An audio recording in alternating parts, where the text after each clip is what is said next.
Hello, everyone. Welcome back to the podcast on a new episode. Following last week, which was the first Doctor Who episode of the month of November, and it's going to continue this week. And I always feel like November's a really festivity. I think that's just made that word up, but a festivity month to kind of do some Doctor Who episodes. In the past, there's been Doctor Who series. I think about 2 years ago, we did a Doctor Who and Autism series because I found lots of people who were autistic or on the spectrum and neurodiverse like Doctor Who for some reason, which is a really good reason. And yeah, so but now because it's quite hard work to get a load of people for a set month, we're just going to do odd a few episodes this month about Doctor Who, because it's what I like, it's what today's guest likes, and it's just fun. It's just fun. So, Lewa, would you mind just doing a little introduction of yourself? Sure, absolutely. Hi, my name is Lewa. I'm a long-time crazed Doctor Who fanatic, and I've been watching the show ever since I was in my cradle. Growing up, I've never really had quite a cult-like loving for much else apart from the show itself. Growing up, I got into performing arts, and then I left that for a while. And then I, spent a few years doing other things, and then eventually I found myself coming back into it because I realized there was nothing else I loved more. But I keep my performance and that hand in hand, and I feel like when there's any other character out there, we've got to just know this character. And I love the character and the legend of the Doctor. So that is me. I'm a super fan, super Who fan. Super fan. I like that word. Um, yeah. So, you like There's an acting. absolute You like acting, and that's what's kind of developed your love into Doctor Who even more. yeah. I mean, I'd say Doctor Who has definitely been a massive influence for a lot of my creative and personal life as well. Like it's growing up, I was never really parented, by my father, and my mother was always working a lot of the time, and I was sadly, growing up, always that kind of foundling and victim to bullying. And I never really knew how to deal with it. So when I went home, the only thing I could have to really teach me how to deal with bullies and how to deal with my issues at the time was Doctor Who. It gave me that sense of strength and inner guidance. It sounds very, very too lovey-dovey, but at this point in time, I would say that it's definitely got me through a lot of hard times. And it's with a lot of each of the Doctor's incarnations, there's always a new lesson in life to be, to walk away from. Um, which is a huge thing as well for characters to have such an influence on the public. It's not just myself that I would probably think about in this way. I'm sure there's a lot of fans out there that, who are having an issue maybe um, in the eyes of the social public. They could be thinking a little bit Capaldi-esque at that time. If they're going through loneliness, you might find yourself being very related to Tennant. Um, there's so many different traits that we all, as the audience, connect with each Doctor. Um, and that's been a very big part of the DNA in my performance as well, is, it's always inspiring. So, yeah. Yeah, it is very inspiring, and I'm sorry about getting bullied. I experienced that as well when I was growing up. Oh, Um, it's all and right. it's it's hard, isn't it?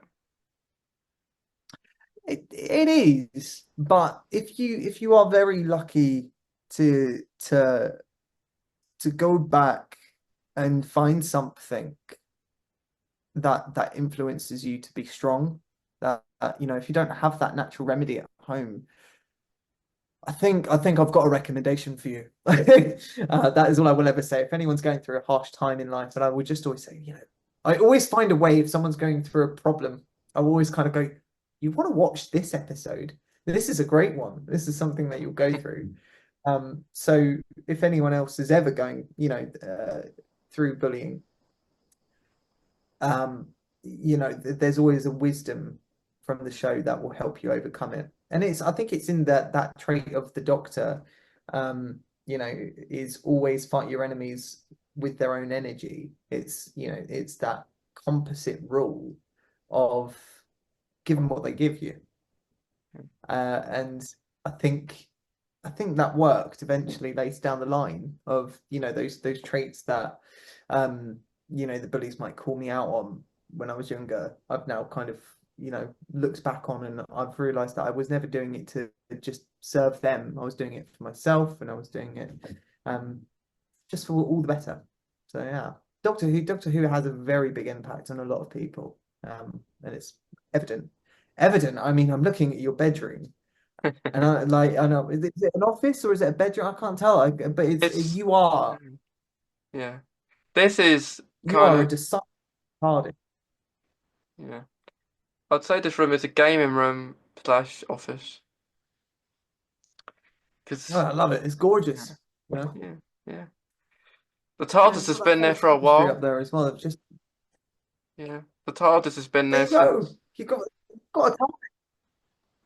Yeah, yeah. I got it from. I think it was from John Lewis. Oh, seriously, John Lewis did that. Yeah, long time I ago. don't know about that. Long time ago. Yeah, long time ago. Absolutely. It But was the last one left. but what about yourself? Like, if you don't mind me asking, like, Yeah.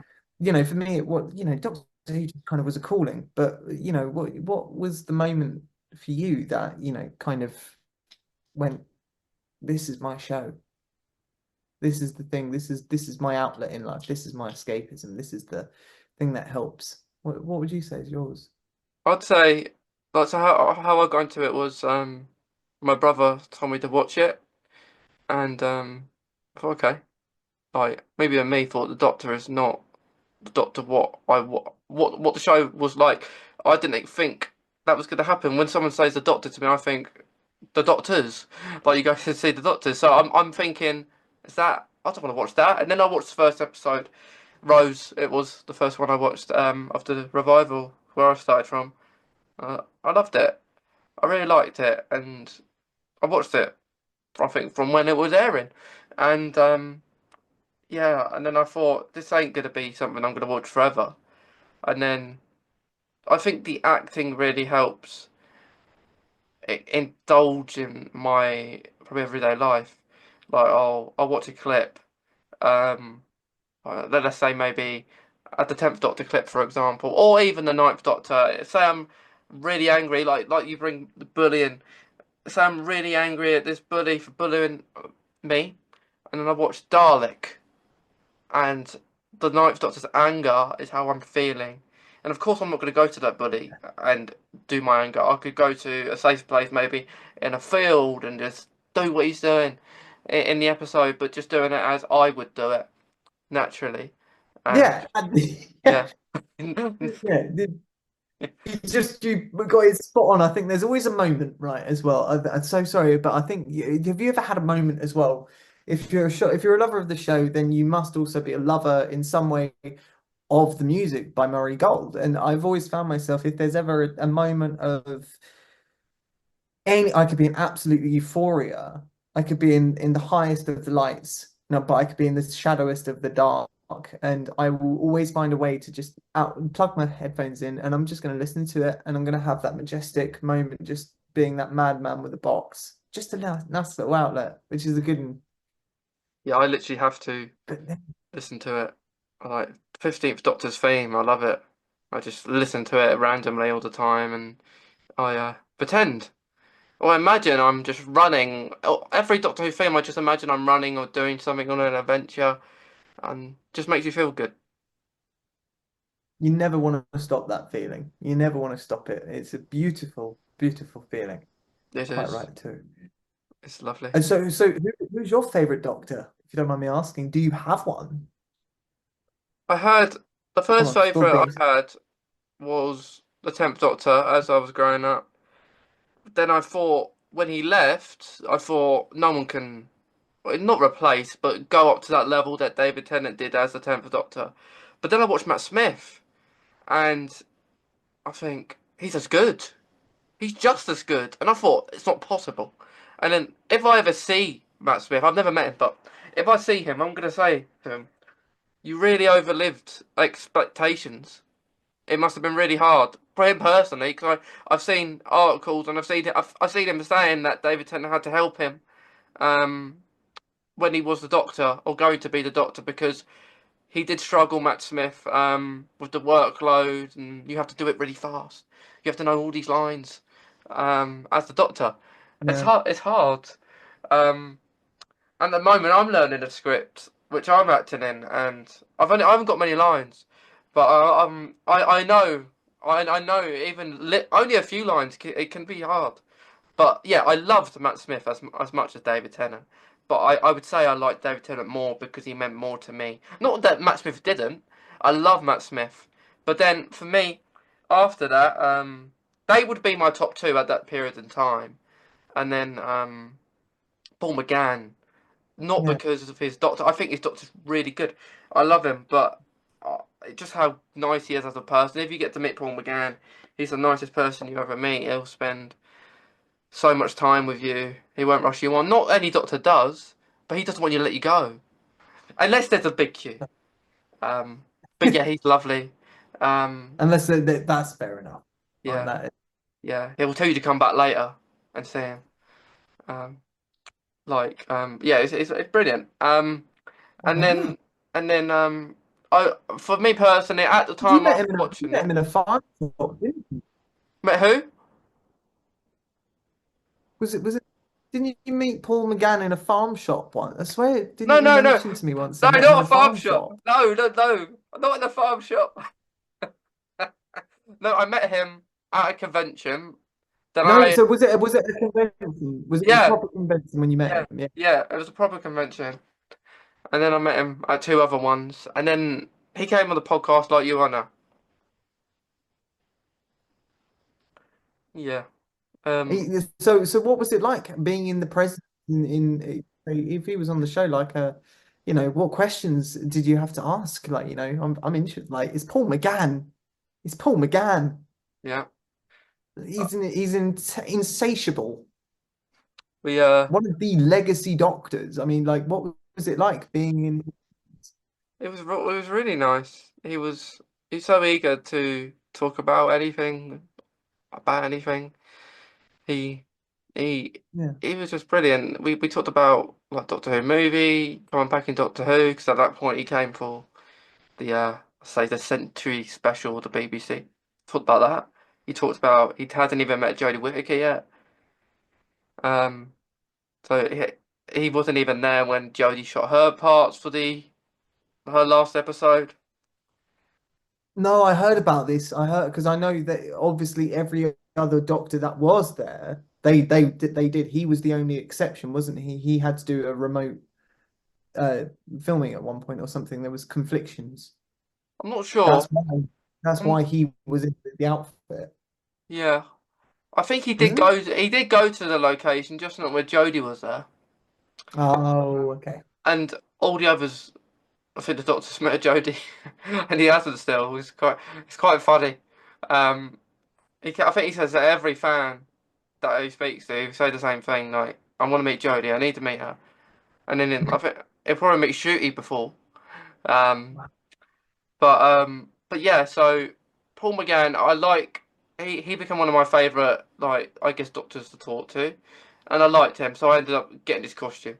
I said to him, "I'm getting your costume," and then we had a photo together at another convention with the tailor who made both of our costumes, and we did a photo together, which was really nice.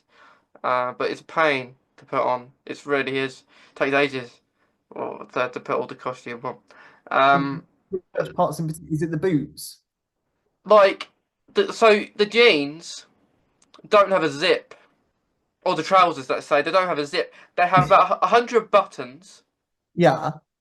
So I don't undo them all. I keep one undone or two undone at the top and do them up. But if you want a toilet, it's a pain because you literally have to take all virtually your coat off. It's like you keep your braces on and maybe your shirt, but it's really hard to go for a toilet and that. So I only really go in it if it's a Paul McGann convention that he's at. Um, I went in it earlier this year, but it's a pain. Um, but And it's really nice. do you also have the same issue with the Celestial Toy Maker, the parade outfit? Because I've seen you on TikTok with that as well. And I love that outfit as well. I love the Paul McGann outfit as well, which I think is touch. It's one of the most doctory doctor outfits out there in my mind. Yeah, But the Toy Maker outfit, did you have the same issue there as well? Was it quite difficult? it's a bit easier because it's not as heavy, and like you can just take it down really with that one. It's much easier, um, but with that one, and that's not actually that is just a cosplay outfit. Not saying the Eighth Doctor isn't, but it wasn't person I've made, so it's quite easy to put on and off. Hmm, The other toy maker one from the shop that is it is a struggle, but it's not as bad as the Eighth Doctor one. no. Um, and yeah, it's okay. Um, but yeah, but so I really liked from Matt Smith. I really liked him, but it was a struggle. I didn't think, but I not that the next two along, Jodie and Peter wasn't as good. Um, because all the Doctors are good in their own ways, but personally for me, it just did live up to the expectation each week that I was used to with Matt Smith and David Tennant. With Peter Capaldi, it took to probably his last series. Not because he was leaving, but I just felt his best work was in his last series. And Jodie, I would say some bits, not all, but some bits from her series were maybe a little bit better, in my opinion, than the recent series we just got. Um, and that's not saying the last series was bad at all. That's just saying some episodes were better. Some episodes were maybe better in Shooty series to Jodie and vice versa.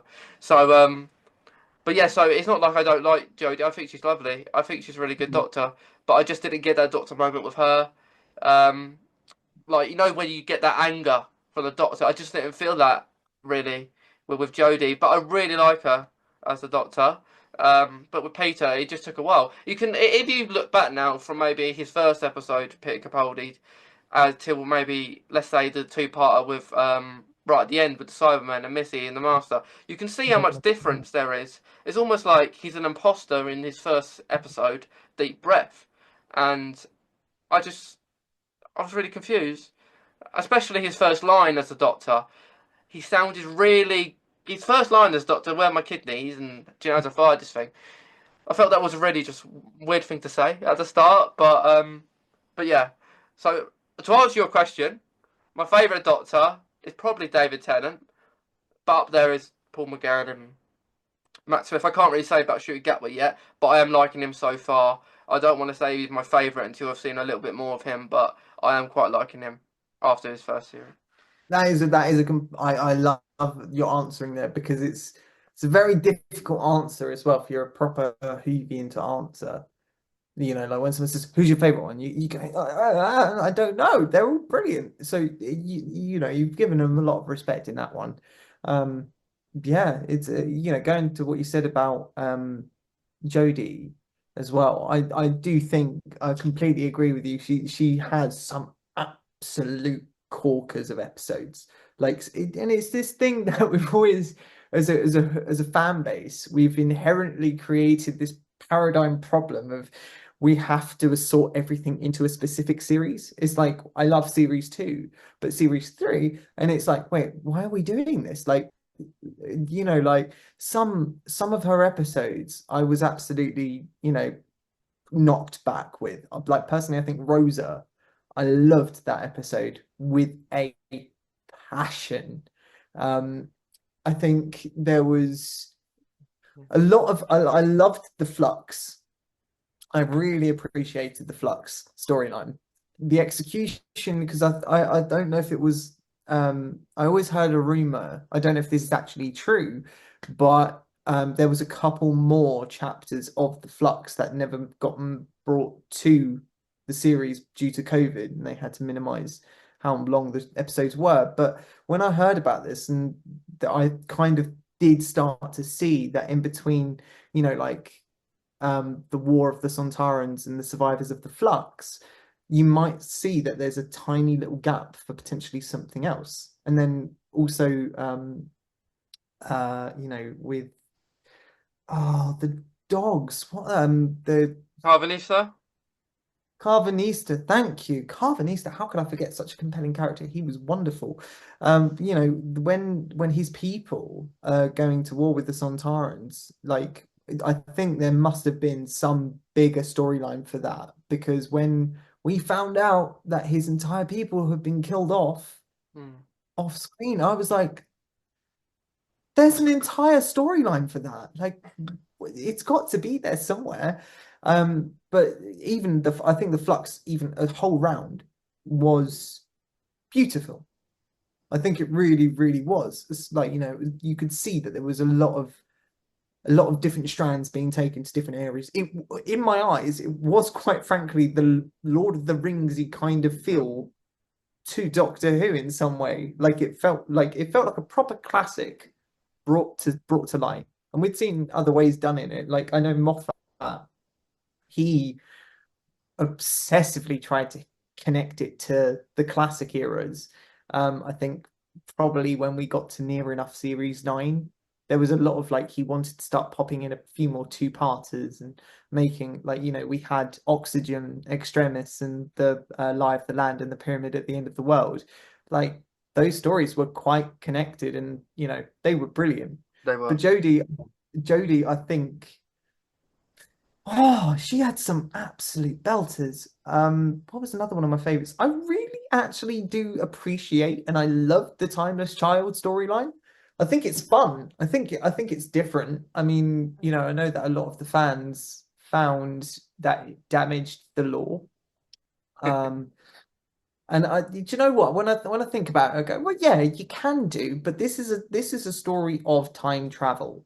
Okay, no matter how bad we try to fight it as a fan base, and this is the trouble as well with Whovian fan base as well, that I think is something that we love so much. Okay, because we get incredibly traditional, and I'm going to use that word, traditional. So when and I'm sure you would agree with me, right? When we had David Tennant around, okay, it felt like it was never going to end in a good way. Like I genuinely felt like when Donna said, you and me in the TARDIS for the rest of my life, I genuinely sat there thinking, like when I was that young, I was going, this is going to keep going for years, man. We've got Tennant absolutely coming on. But then sadly, it transpired that obviously it was iceberging and foreshadowing the sad, great departure of one of the greatest doctors that we've had. And there was uproar about it. People hated the fact that we lost him. And and this is the thing, we are so traditional on holding on to things that we don't want to let go. Yeah. And it's quite paradoxical for a show which his whole purpose is about change. And it astounds me how, Chibnall, he's a very experimental writer in some ways. With his early works in Torchwood, right? He really did try a lot of new things in that, like, especially for the 2005 to 7 element. We had so many different, it got quite raunchy in some areas. He got very dark as well. I don't know if he did write the proper season ending of season 1 with Abaddon, the child of the beast, but I mean that was a very interesting storyline for him. So I think, out of the trio of the head writers that we've had since the revival, I think we've had actually quite a really healthy range of storylines, doctors, inner challenges for the Doctor as well. Inner challenges, it's one of these things, right? That when you look at all of the trauma as well that the Doctor has been through prior to the Timeless Child, it's delicate. It's so delicate. The Time War, all of it, right? And then we just get lobbed even more, knowing that there is an entire secret history that we will maybe actually now never even know about. That we just will never see. And then on top of that, we've got the Flux. That's almost half and double the worst extremity of the Time War. Like the Doctor has gone through a lot. So, I think who are we to complain if the character's not obviously real, and I hate to say it, but you know we're not the one that's going through all that stuff. And I just think the Timeless Child as well, for out of the any infinite potentials of ideas that we could have for stories, I just think it was quite fun. I really liked Ashard, the lone Cyberman. Compelling character. Compelling. Need more. We need more. I don't think I will rest until we see Ashard again one day. But yeah, it's a crazy franchise with a lot of love, and a lot of tradition as well. But going on to the good side of tradition as well, I find it's absolutely compelling when you have very controversial creations like the Timeless Child storyline. Okay, it's how people have still, no matter what, however, I don't know, betrayed they feel against the show, they still come back. They still do. No matter what, no matter any Doctor you get, if you've watched the show once, right? They're always going to go, I might try that new Doctor. Might give them a go. Might see what they're like. And that's the fun thing, I think, that really brought this tradition. And when you see how the classics used to work as well, and I know, Mason, that you've seen quite a lot. Have you seen every classic now? Not everyone. I've seen some of them.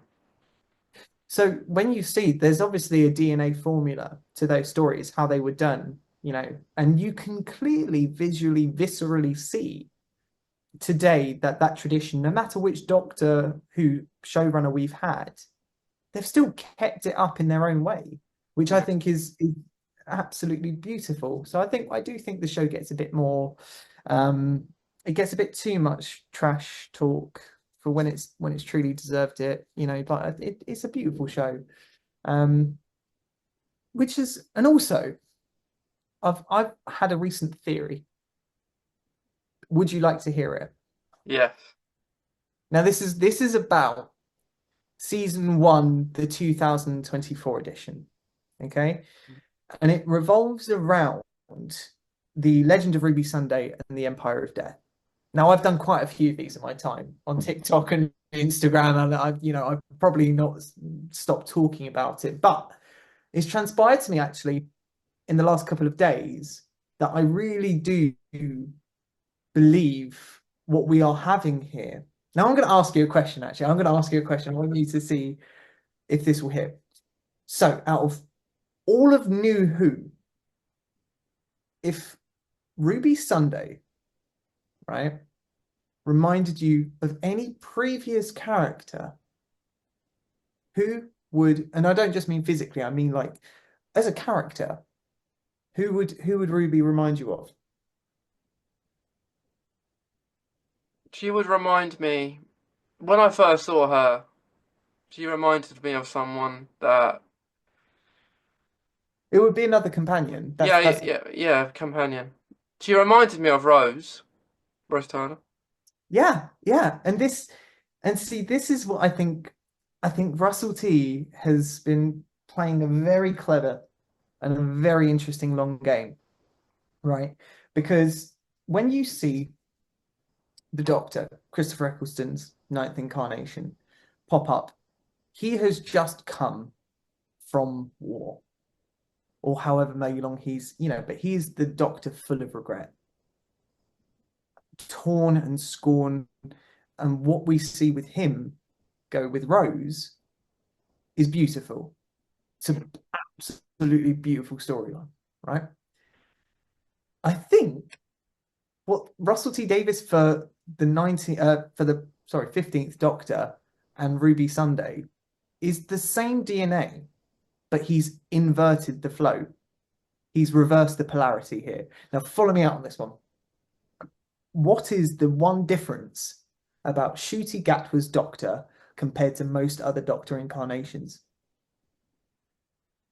He's more emotional, would you say? He's more emotional, and I think there's a beautiful reason for this because there's a lot of in the creation of the character of the Doctor, there's a lot of kind of relations to religion, with obviously reincarnation and all of that. You find that with the Doctor, Ncuti's one, the moment when the bi-generation happened, Hmm. it is almost as if the David Tennant Doctor, the one that we know, was left with the regret. He spliced himself, literally tore himself in two. One was filled with regret, and the other forgets. Like in some way, so we have a brand new Doctor, liberated and completely free of negative thought. We know that he still remembers it. We know that very carefully, but we know that he's also got a new appreciation for life. So when he meets a character quite like Rose Tyler, what's going to happen? Because I feel like what we have now is the way that Russell T Davies kind of wanted it, because he's always made such very modern, cultured, full of life stories. You've got Casanova, and you've got the Queer as Folk, It's a Sin, and they are so happy a lot of the time. They're completely mental with character and full richness. And I think he really wanted to give us one dark dynamic with Christopher Eccleston, and now we've got a good one with Ncuti Gatwa. I feel like everything about the show has just been inverted now, and I think there's a reason for this as well, which relates back to the season cliffhanger, because a lot of the public looked at those two episodes and sadly went, "What was that?" And do you know what? I disagree, but I completely see why. I completely understand why fans would feel like that. And once again, I still think is a part of this theory, and he's playing a long game here, because every other season finale that Russell T Davies has written and directed and show run has been explosive. Yeah. Whether we like it or not, the season finales, you've, aside from Christopher Eccleston's, the Tennant ones in particular. So say, for instance, the formula starts with obviously the Army of Ghosts and Doomsday, and then you've obviously got Utopia, Last of the Time Lords and the Sound of Drums, and then you've obviously got the Stolen Earth and Journey's End, which are the series finales for each seasons. Now, if I was to ask you, could you picture those season finales being moved around in any order? So, if you took season 2 finale and gave it to season 3, but season 3 to season 2, would that work in your mind? You would say so, because there's almost like they were just planted there. Like that's, for example, the Cybermen finale in series 2. There was no structure in the series to implement them to be there at that specific time, and it's the same with the Master. So you could. You could. You could with. I should have thought about this in a better way. So when you have the Daleks and the Cybermen fighting against each other, that is a very big event. It's world ending, right? It's end of Earth level stuff. And we don't really know where else it can go. It can also go into any other dimension. But as the way it was executed, one companion, one Doctor, there's stakes in the air, because it has to be, because it's a season finale. But I feel that if I was to look at, those season 2 and season 3, I would still say that season three is a bit more explosive than season two's finale in some way. It's kind of like a slow crescendo. It's going up. It's going up in some way. And then when you get to Journey's End, Yeah. we're talking he's really thrown everything at the wall here. Like he's just gone all out. Doctor Who's Endgame. Yeah, exactly. And now I feel with season one and the way that he's inverted the characterizations of not only the Doctor, but also the companion, because where Rose Tyler, you know, she would still stand up for herself. She was not that, South East London girl, but still down to the character, she knew how to stand up for herself. If she saw something bad happening, she would go and sort it. The same as Ruby Sunday. Obviously, not just because they're blonde and they're young, but the actual character, the person that makes the character. Rose is slightly, in my mind, quite, what's the word? She's quite codependent to when she meets the Doctor Yeah. in some way when they first meet. But I think Ruby, she seems to be quite independent whenever she has some kind of issue. Do you know what I mean? Yeah. Like Yeah. when she first sees the goblins, there's almost a little bit of Donna that comes out in her. Do you know what I mean? A little bit. Yeah. Um, but she's able to stand up. So I feel like where everything's been inverted, I also feel like the formula of how the show is going to be done will also invert as well. So where we've had this very kind of confusing, let's think about it, right? Rose Tyler absorbed the time vortex at the end of season one.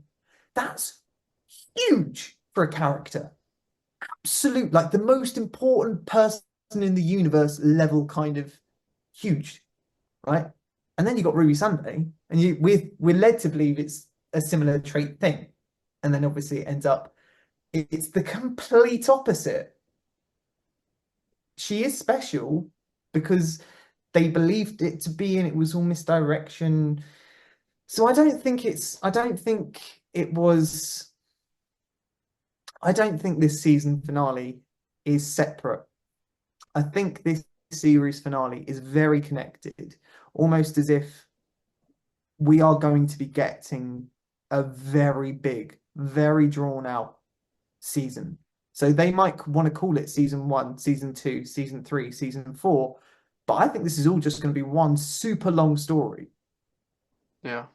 incredibly long. And I think I'm here for it because I think, especially with the rocky roadness that the show has had in the past few years, with its, and I don't just mean due to the writing. I don't mean that. I mean due to disruptions, due to COVID and hitting it, and the deals with Disney and migrating over, and there's a lot that gets put into making a show.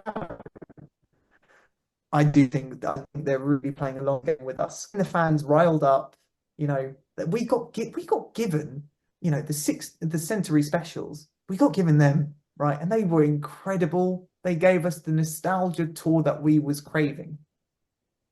They're not going to give you the same thing straight after. They're going to try and change the narrative because that's what the show's about.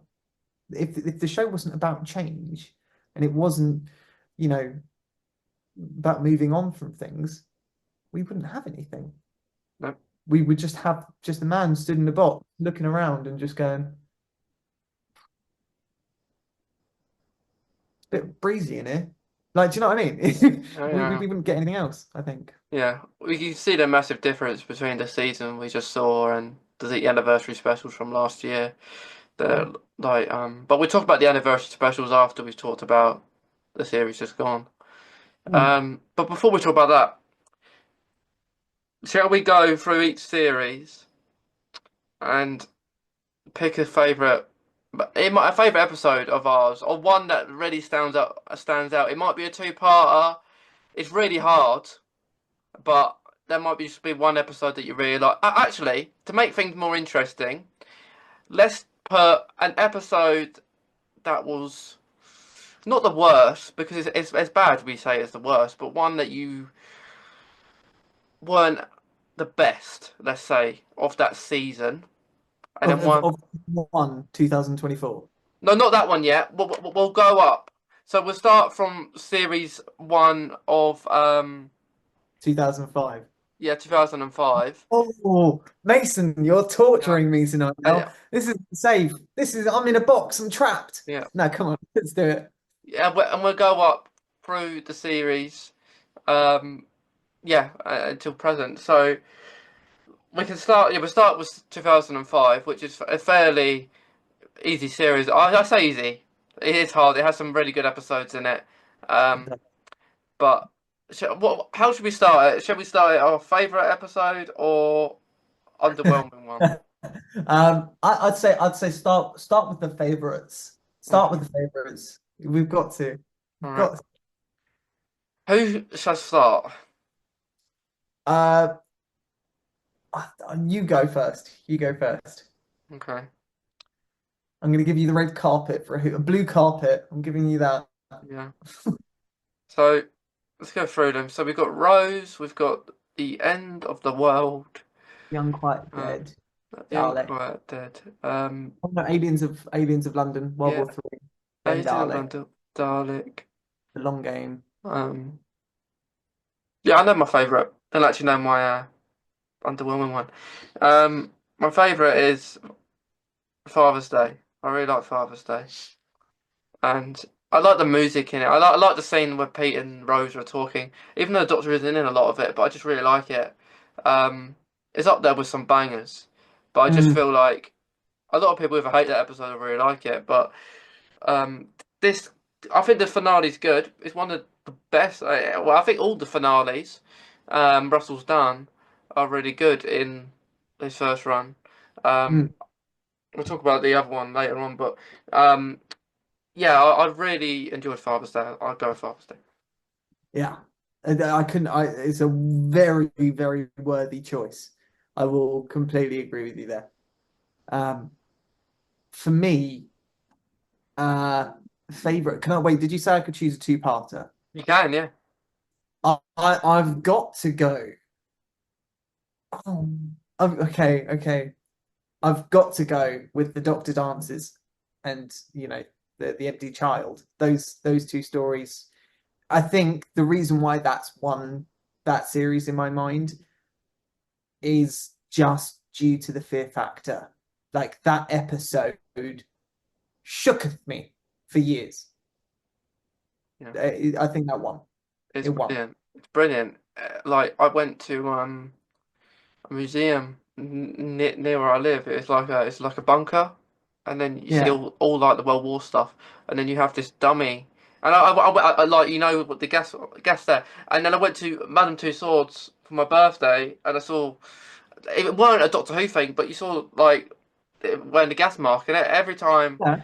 I see it, I just picture that, and I was scared. Yeah. When I was younger, Series One petrified me, especially that one, and it still does to this day. So yeah, I completely agree. It's definitely up there for me.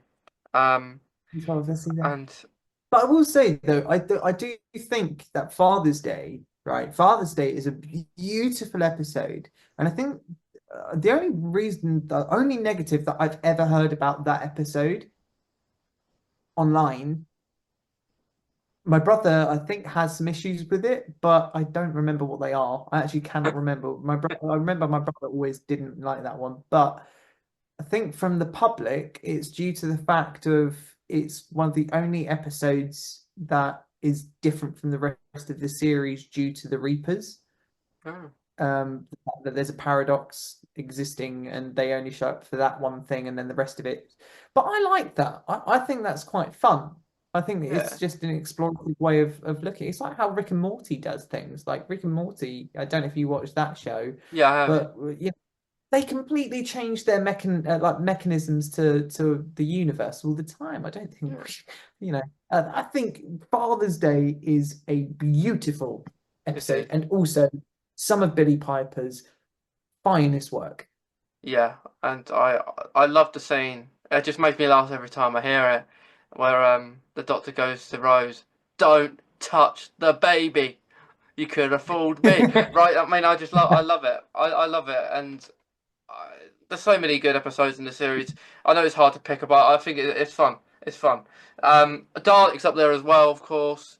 Yeah. Um, the two-part at the end, really good, especially the speech. But moving on to the underwhelming one, or the one that we don't really like, I'm Yeah. I'm gonna go for when I was younger, I just didn't enjoy it. It's good. I think all the episodes in the series are good, but this particular one I'm thinking of isn't as good as the rest, and it did scare me a little bit. Not as much as the Are You My Mummy, but I just it just wasn't as good in my opinion. The Unquiet Dead I'm gonna go for because I just didn't feel it as much as I did with the others. That's I can see that. I can't like I love Dickensian times for starters. So it's I'm a hard bias there, but I do see why. I can I ask, can I have a guess of some attributes as to why it might Yeah, not do your fancy? Um, was it when you was a kid as well watching it, the kind of zombification of the woman? it was. Did that not help? Because Yeah, that left me with a lot of trauma. yeah. It gave me trauma. So when I used to watch Doctor Who when I was little, I actually had to get referred to a doctor, a real doctor, um, because I always was frightened of certain episodes, to certain scary episodes that would I would say, is this gonna happen to me? And I was Mm, serious. I wasn't lying. People maybe thought I was joking when I was saying this. So, for example, we'll talk about series four in a minute, but with the water creatures in the mm, waters of Mars, I was thinking, oh, I can't drink water now. I can't drink it. Oh, something's gonna happen to me. And then, yeah, I was had this really bad fright of dying, and I was a certain Doctor episode. I was thinking that. Not that was one of the less ones. Funny enough, the Unquiet Dead. But my reasoning for that is more so I just didn't like the monster really, and the story was okay, but it was more boring for me to me than the others that I liked more. So I I would like to see the Gelf get another go. yeah, I think the Gelf deserve that it's good. as well because they were around at the time. Or I think Yeah, they're worthy of a good species, but they just I think I do see you. I think the story could have been a bit more punchy in areas. definitely. Um, for me, well, mm, I'm gonna go with oh, I hate myself for this. I hate myself for saying this. Wait, can I guess? Yes, you can go. Can I guess? Because I've got a feeling what it is, and I might be wrong. You might be Oh, shocking me here. Is it the end of the world? no, it's not. I It's don't not. know. I think that's a beautiful episode. I Is think it? that's beautiful. I think it's just Yeah, nothing but. I think it's refracted tranquility of an episode. I think it's yeah, beautiful. I think it's absolutely gorgeous. yeah. No, the episode that I sadly will put at the lowest ranking of season one is Boomtown. Oh yeah. And there's a reason. There is a reason, right? Personally, I love it for many reasons. Like I really do.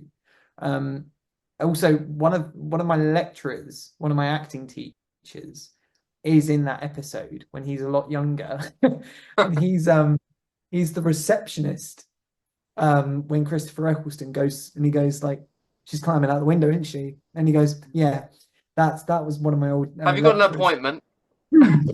Yeah, yeah, that's him. Yeah, Alid, lovely, charming bloke. But the the main reason for it, and this is only a recent answer as well, is when this was also another kind of in the babble. So I don't know if this is confirmed, but one of the so Boomtown was meant to be a completely different episode. Do you know about this? No. So apparently, according to my sources, Russell T Davies had a completely different story lined up, but it was too dark and it had to be changed by the BBC. They said, nope, we cannot let you do this. And it was around the idea that so I need to remind myself. It was around the idea that the Doctor has been conditioning Rose and changing, like he's been turning her somewhat perfectly into the perfect companion. And it's apparently Boomtown was meant to be a completely different episode where it shows the true dark depth of where the Doctor can go to and how much that the Time War has alienated him. And I think I would have been, now in a an age where I personally am very attracted to the Time War narrative. Yeah. I would love to have seen, at least a transcript, something like that. Um, and it's not that I don't think that Boomtown deserved, because it's a brilliant episode. Like to see Blomfeld Foch again, Margaret Pasadine. She was brilliant. But yeah, I think there would have been a nice dark element just added into that Yeah. episode. I Yeah. actually I actually forgot about that one. But I completely agree. That would be near the bottom of my list, definitely the bottom two. Um, but yeah, I completely get it. Uh, not a lot happening, just in the TARDIS quite a lot, and you're basically in the calf, and then you're chasing her. The chasing scene was pretty fun, but Mm, the person who plays Margaret was actually in the last series of Heartstopper, actually. Um, yes, yeah, she's walking around the place. yeah, everything. But I don't know, but yeah, I completely I understand that. Um, so on Season two, yes. series two. Do you want to start this time? Absolutely. I will happily start this one off because my favorite story out of season two. Do you want to have a guess? I might get it wrong. I'll let you go. I gave you a hint when we started speaking at the beginning of this. I've, I've given you a bit of a hint, so you might be able to guess it straight away. Is it a two-parter? Yeah. It's the finale. No, it's not. No. Oh no, the Cyberman story halfway through.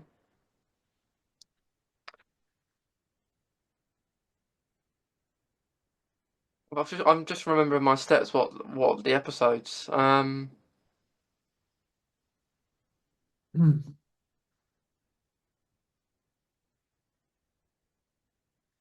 I can't know. I don't know. What is it? The Impossible Planet and the Oh Station yeah. Pit. Oh yeah. We was Yeah. talking about that before. Yes. It is a masterpiece of a story. And I'm not even just talking about Doctor Who now. I just mean full stop TV media, absolute masterpiece.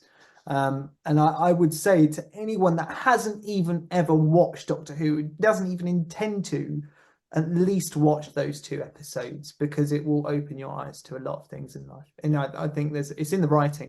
It's in the writing a big amount. Huge, It's really huge. good. It's really good. Mm. Bit different, but it's good.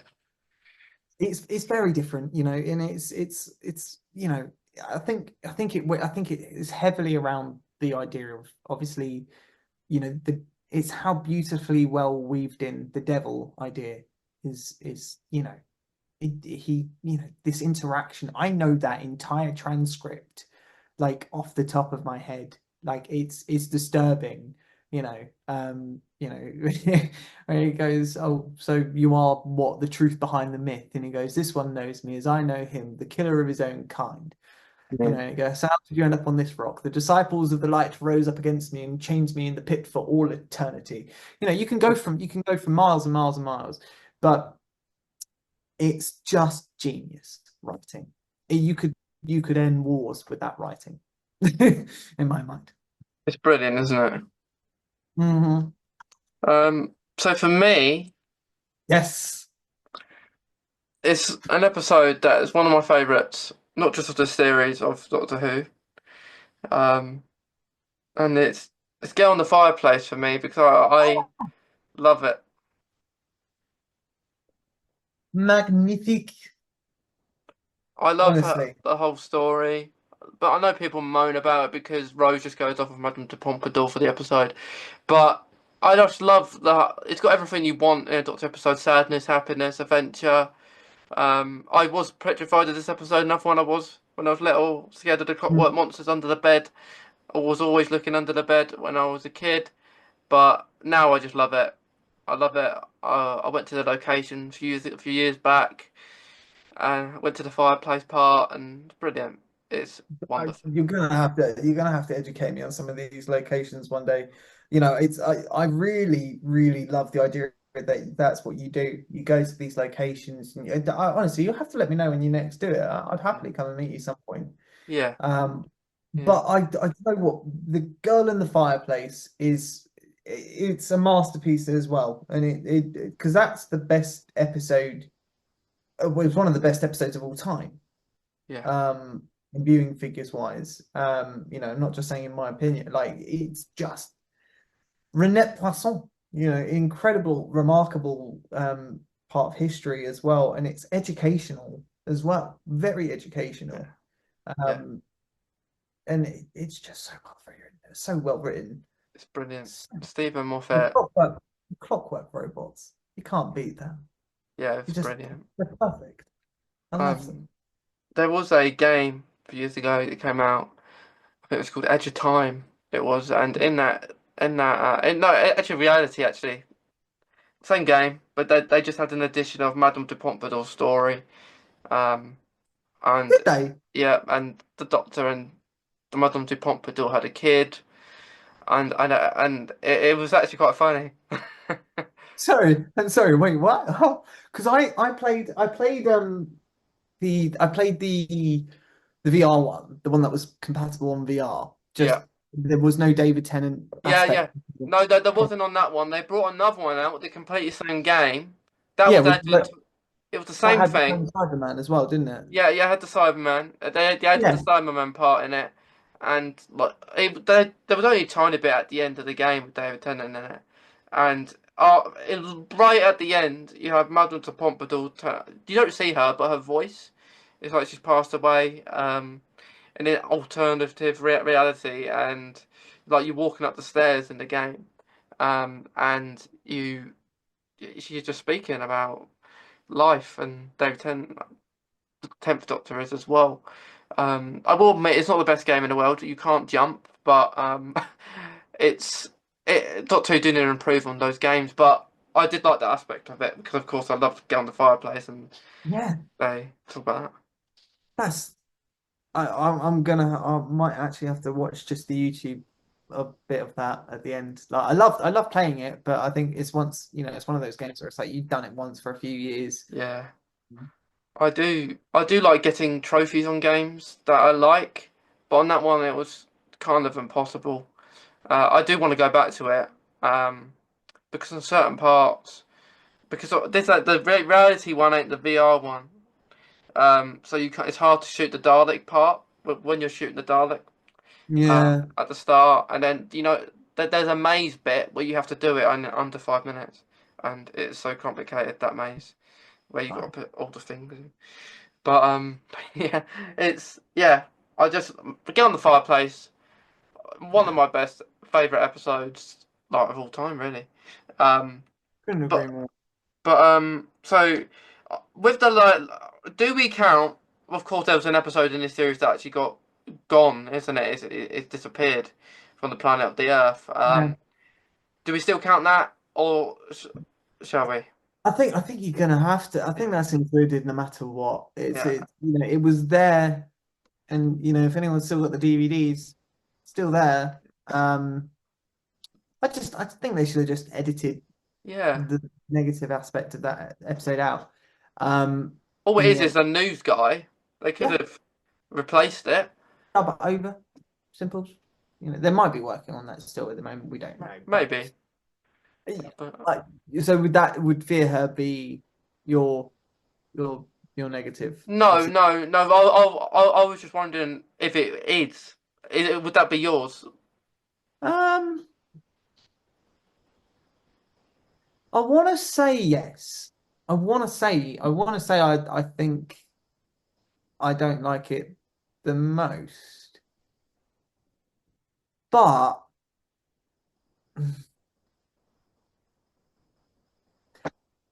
I've always been conflicted on these two particular ones because some days I will watch this one and absolutely adore it, and it's Love and Monsters, Yeah, right? Because I think Love and Monsters, aside from it, if I'm not in a Doctor Who mood, right? Okay, I'll put it like this: if I'm not in a Doctor Who mood, but I want to watch Doctor Who, I will watch Love and Monsters, right? Do you see what I mean? yeah, Because it's a unique story. It's one of those beautiful original pieces, but it lacks in the Doctor. It lacks in it. It's a completely separate story following it's almost a spin-off episode, if anything, right? yeah, yeah, yeah. So I would say that because I think in Fear Her, right? So many fans just go, no, I hate Fear Her. It's terrible. But hang on, hold your sonic screwdrivers a second, because I've got a point to make here, right? And Mm. that first bit is it's got one of the best TARDIS landings of all time in it, It's got some and really good scenes in it as well.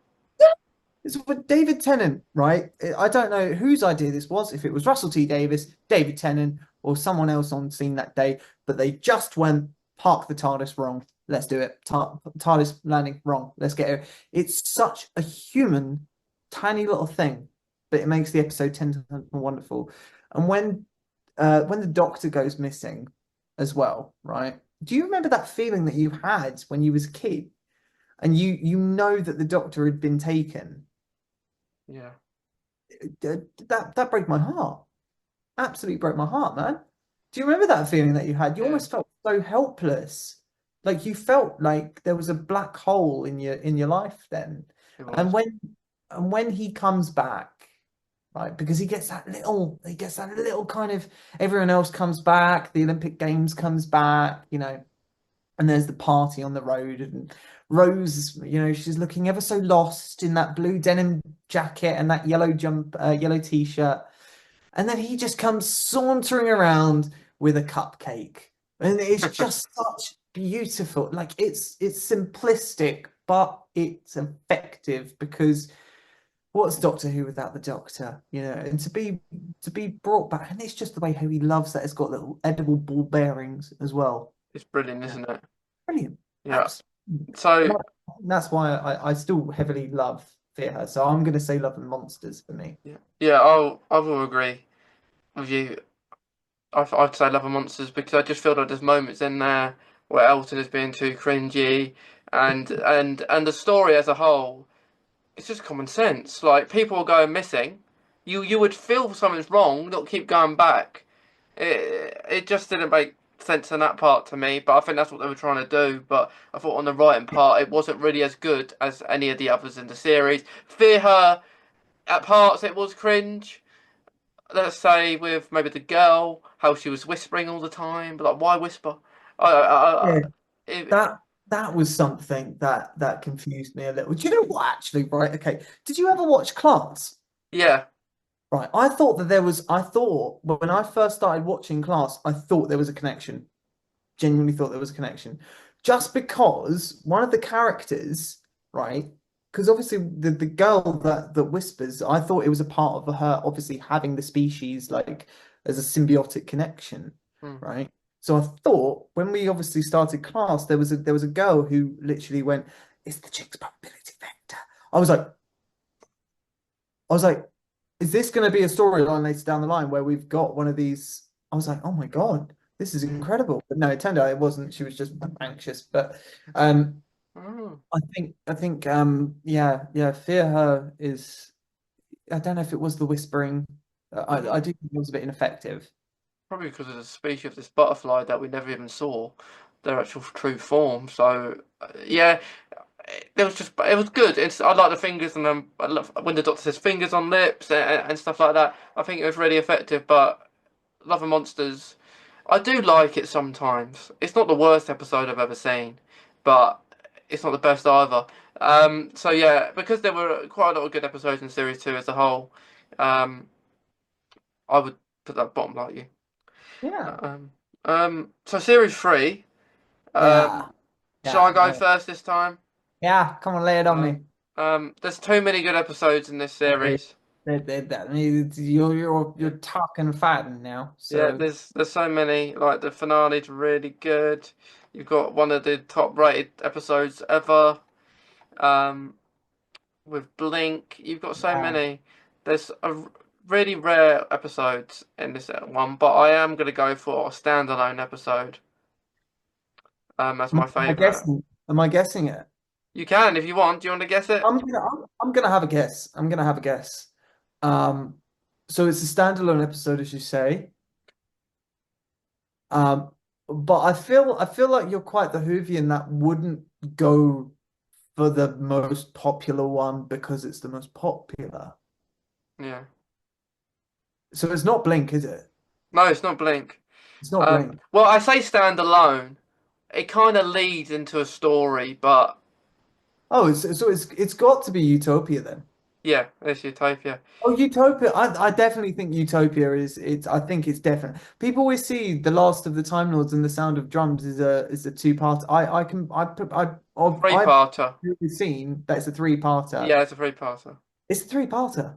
Yeah, Definitely is a three-parter. yeah. Has to.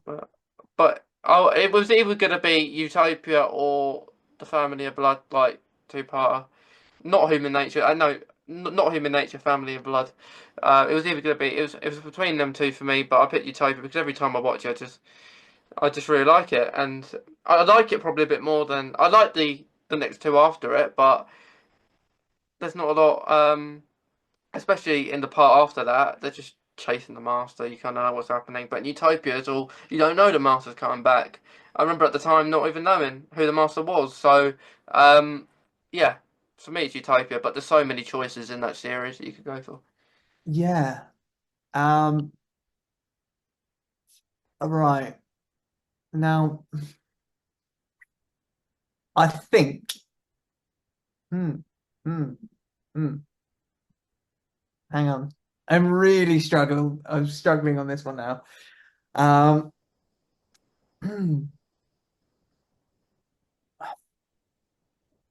Well, I'm going to. Okay.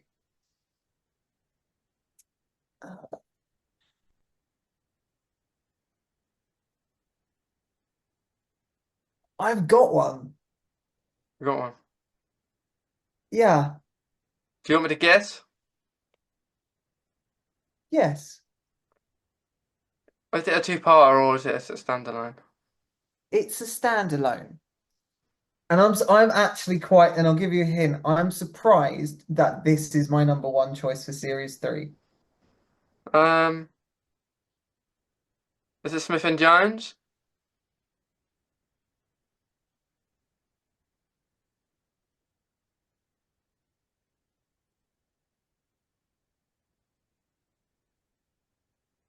Is it the Lazarus experiment? Let me guess again until I've got it. Okay. Is it 42? It is. It is 42. Oh, do you know what? That was a very hard, right? And I know that 42 is written by Chris Chibnall as well, and it's a crazy out of all of the writers as well. But I just think, and I don't think it's due to the writing in this one. I think it is just purely due to the harsh ratio, right? Okay, of when you get a Doctor Who episode, right? Okay, you can have something like Utopia or these episodes where it's an executed scaffolding of events happening all at once, right? Yeah. But when you have 42, right, the Doctor and Martha, they get out of the TARDIS, right? Simple. They could show up anywhere. It's hot. They get out, and then they can't get back in there. It's all stakes up high. Everything is up high. They are in orbit towards a collapse to a sun, right? And the engines have collapsed. They've got no chance of moving. There's something on board the ship. It's a proper Doctor Who episode in my mind. There's something. I don't know what it is. I think it has to go to David Tennant's performance in that one, just purely to when he's burning out the parasite in his head. I think the whole moment when he absorbs it, the epiphany when that sun is alive, and he gets back in and he expels it. I think it's some of his best work, even though that he's an absolute fritz of a state. I think it's just gorgeous work. And the way that he goes, "Go on, my son," as well, when he's trying to pull the recall shift switch. Love it. Love it. It's brilliant. I love that story. Very Doctor Who, very, very Tennant episode, that one as well. It's a very Tennant style one. It was. It was. Um, For the worst, the for the worst words. episode of season three. Oof. It's a Season hard three, one. hard one. This is a hard one. This is a very hard one to go with. For me, Can I have a guess? Can I have a guess when you've got it? um, I'm just it's I'm just thinking it should be it's out of three for me, but I'm gonna go for yeah. I know what it's gonna be. You know what yours is. Yeah. What do you think it is? Ow. I can give you a clue. Yeah, go on. Give me a clue. Give me a little something, something. I've been to the location of this episode. Well, that doesn't help because you've been to near enough a No, lot. no, no. Oh, You messaged me about this certain location once. it's not. It's not. Are you talking about? Um, is it related to your previous choice of Utopia in some way? No, Okay. Okay. Hang on. it's at the opposite end of the series. Is it? Is it Smith and Jones? No, The Shakespeare Code. yeah, You didn't like the Shakespeare Code. not as much as the others. No, that's a shame. That is, I mean, I'm very biased because then you've also just hit another very dear, passionate point to my heart, and that's Yeah. Shakespeare. I'm a big Shakespeare buff. I'm a big Doctor Who buff. I would have said the Shakespeare Code does exist in my top favorite. Yeah, But it was there's close. It was another one was close to beating it in last. I do just think that it could have had a bit more on the witchy niche, witchy, Yeah, kind of stuff. If they really worked in a bit more witchiness, I would have been asunder. yeah. It's when I watched it, I like it. I do like it, but I like all the episodes really in the series, but just that is not one of my favorites. Yeah, no, certainly not. But another one was close to it, but I don't know if I should say that now. Oh, I want to hear yours first. If it's the same, I'll tell you. okay. Do you want to have a guess? Um, is it a standalone? It is. It is. I'm not gonna say Blink's your worst one. No, it's not. Um, I actually had to think about that. Why did I have to? And I'll tell you why I had to think about it. Just because every episode's good in this season. yeah. Every episode's good. Is it Gridlock? Yeah, it is. Now, I say that with a heavy heart. I do say that with a heavy heart for a number of reasons. Number one, the Macra. The Macra are a classic creature, and they must be treated with respect, in my mind. I think, gorgeous creatures. Yeah. The idea that, the Doctor brings Martha to New York again, or New York again, and then it turns out to be a rebound, and I love all that. I love all that jazz. But I just do think, and the face of Bo, he's got the face of Bo, and Novice Hayne. I think the aesthetic. I think it's the aesthetic this episode for me. I think it is just the aesthetic.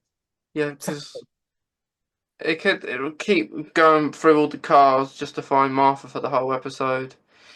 It does seem They did fight that problem incredibly well, and they changed every car down to the last detail. I will say that it would have felt very samey if it was just the same interior over and over and over again.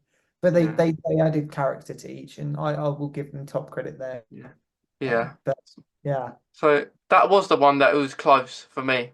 Gridlock. It was either them two. Laboratory Experiment was maybe a slow third, but I did quite like that episode.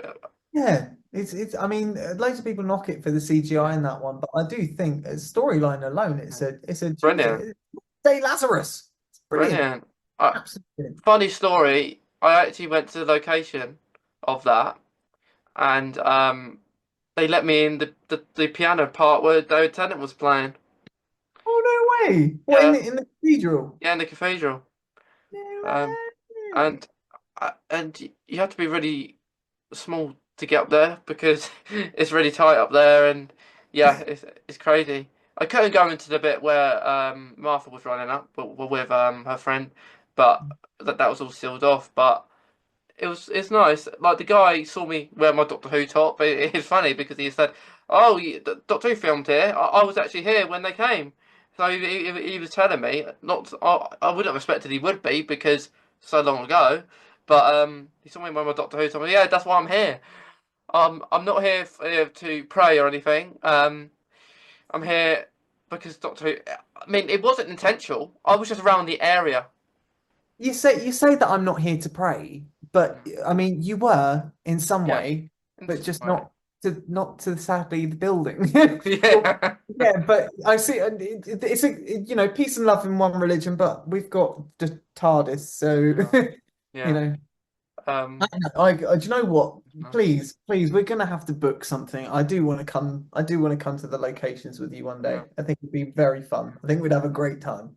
So normally once a year I try and make my way to Cardiff because that's where a lot of Mm. it is.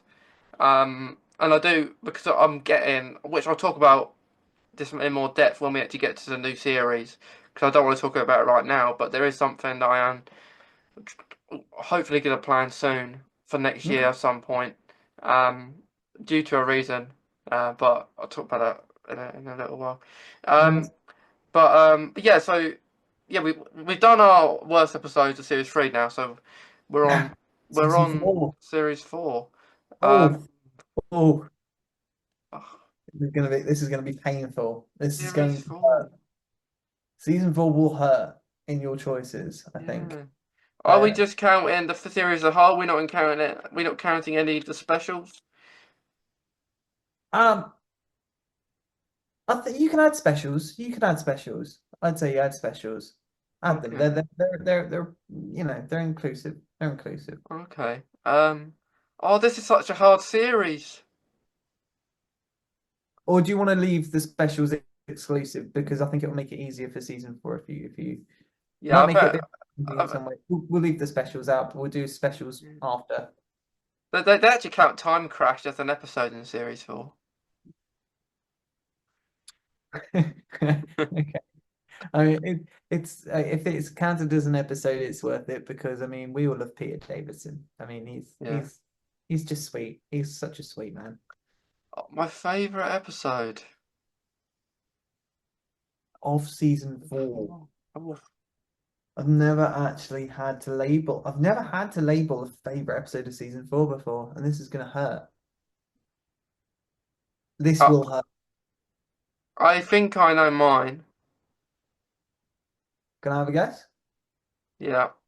Is it a standalone or is it a two-parter? It's a two-part. Um, oh, I want to say, Do you want a clue? no, I don't. I don't want to. I don't want to clear this. I don't. This is season 4, baby. We got to take this real. Um, I want to say. I'm gonna say. Got a very strange feeling that you particularly loved the Sontaran stratagem and the Poison Sky. It's not that one. Oh. But I did love it. Okay. What was the two? It's got to be Journey's End and the Stolen Earth. Then it's got to be those two. It's not that either. Okay. Wait, hang on. Then which one is it? Hang on. Wait, hang on. Doctor's Daughter, the Prison Planet. Am I missing one now in my head. Midnight, turn left. Some time stratagem, the unicorn and the wasp. There was another two-parter in that series. Yeah. What was it? I'll give you a clue. Yeah. Beware of your shadows.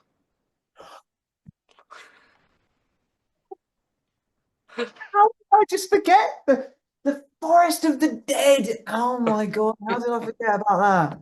That I'm blaspheming against my own self. I know every episode name, and I can't believe I just forgot. Can't believe I And forgot that. and this That's a sh one is my favourite because another episode of Petrified Out of Well Shadow, it's just brilliant. And although I love the ending, it's probably I mean Journey's End, I love the Sontaran one. But this one it's really more it's just really good. And I did really like the first part probably more than the second part. Um but I just think as a whole story it's really good. And it's really I hard. It's really hard. I think in my own opinion, I think there's only one episode in the whole series I could say is my least favourite, but this one is just brilliant. And I love it. And I did go to the location, but I did. It's at a college that where they're all in the room together. mm, I got access to it, and I still got videos in my drafts. I haven't posted yet on that one. Um, but some information for the journey's end. You know when Martha goes to Germany? yeah. That is not in Germany, of course. It's in the same place that you know the Vampires of Venice is. You know where the Rory and the Doctor are surrounded by the Oh, vampires in that yeah. in that little dome. Same place, same place. Um, Nice. um, but yeah, it's just brilliant. I went in the room of the Bassa Narada. I went up on the books. It's just extraordinary, and a lot of people ask. It's in a college, gain access, um, college slash uni, but it's brilliant. So is yours Journey's End, and Mm, no, it's oh, hang on. Right, I'm really gonna make my choice now. I'm really deadlocking it in. I'm deadlocking it in.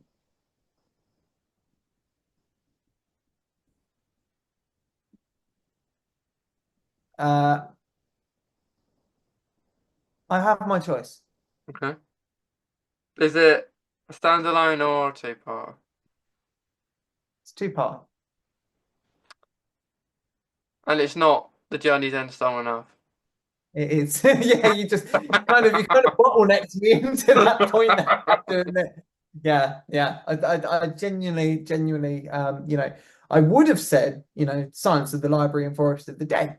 Would have said it, but I think where I've blissfully blasphemed myself out of choice there. Just out of sheer panic. I can't believe I forgot two episodes. But yeah, I would, I completely see why you chose those two. But you've got River's Song. It was her first chapter. Yeah, You've got a lot at stake in that episode as well as there's a reference to Monty Python in the episode as well and Big Red Book. So I think Journey's End and The Stolen Earth, those two episodes for me really, really did set the bar. Set the bar, I think, with Doctor Who writing. I think once a lot of people had that, yeah, we've never let go on the quality of the episode, and I think a lot of people definitely. embellish on that one a bit as well. But yeah, Yeah, Journey's End and The Stolen Earth. Well, brilliant, Stolen Earth and Journey's End, yeah. brilliant. So a hard one. What's the I want to guess what yours is because if you've already made your mind up, can I have a Yeah, guess? yeah, I've made my mind up. Yeah, I'm going to guess that your most despised, hated episode of season 4 yeah. is the Unicorn and the Wasp? No, It's not. no, it's not. Okay, what is your most hated episode in all of season 4? It's got to be the Doctor's Daughter now at this point. No, it's not that either. Not? No, Don't say Midnight. no, it's not that either. Oh, thank God. Um, okay. Is it the Planet of the Ood? No, it's not that either. Oh, there's got to be the Fires of Pompeii. It's not that either. Partners in Crime. No. Wait, sorry, wait, hang on. Okay, wait, hang on. So then it's got to be the Poison Sky and the Sontaran Stratagem then.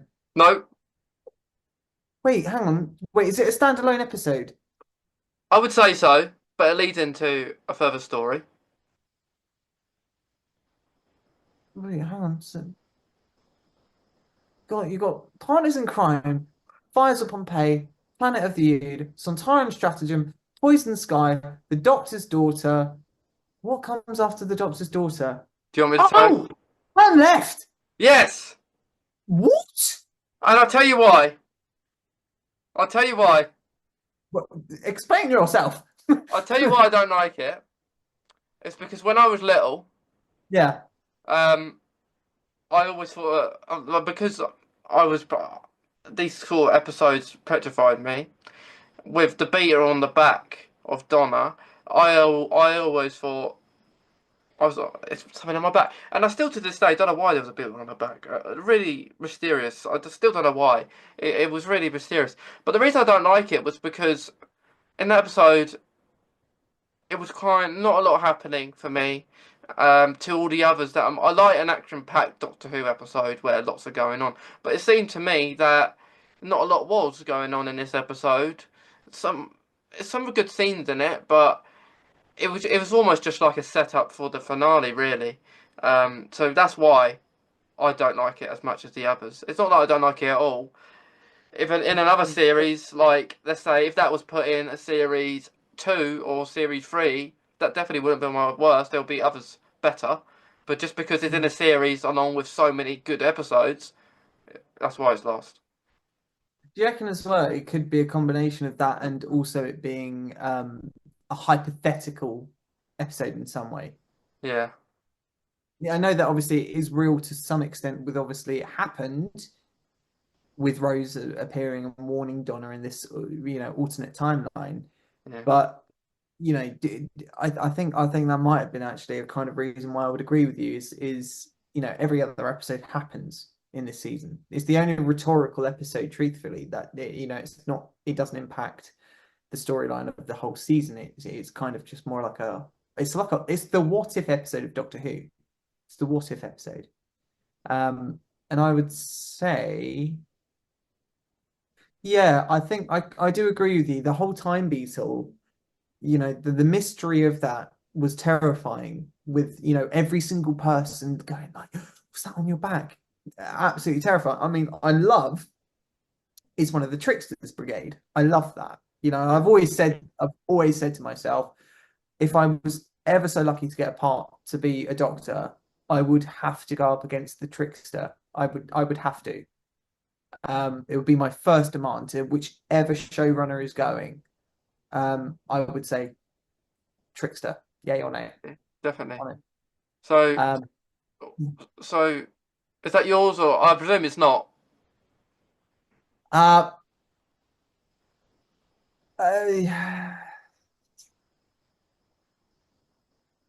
I, I'm going to agree with you. I'm actually going to agree with you. No.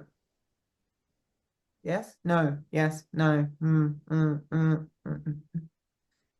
No, I'm not going to agree with you. I'm not going to agree with you on this one. Actually, yes, I am. I am. I'm going to stick with that. I'm sticking with it. Turn left, sadly. Yes. Okay, okay, all right then. We're on the specials now, baby. Yeah. This is So, going to be difficult. so we got let's have a look. We've got Planet of the Dead, Waters of Mars, The End of Time, Part 1 and Part 2. yeah. It's hard though, isn't it? I mean,